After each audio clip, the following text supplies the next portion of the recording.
How to leave an alliance in Marvel Future Fight. Hi everyone, welcome back to Crazy Gamer. Today in this video, I'm gonna be guiding you through how you can easily leave an alliance in Marvel Future Fight. First of all, launch open the Marvel Future Fight game on your device and make sure you are inside the homepage logged in. From your lobby screen of Marvel Future Fight, go ahead and click on this menu button at the top right corner. Once you open it up, go ahead and look for Alliance button. Inside Alliance, click on the Manage button at the top of your alliance that you've joined into. Now you will see Leave Alliance button, tap on it, and then click on OK to leave the alliance. Once done, you have successfully left the specific alliance. You can now join a new alliance or play solo while planning your next team strategy.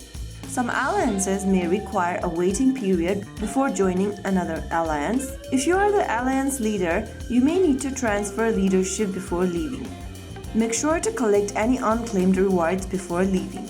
So that is how you easily leave an alliance in Marvel Future Fight. If you found the video helpful, don't forget to like, share and subscribe to our channel. I will be back again in the next video. Thank you for watching.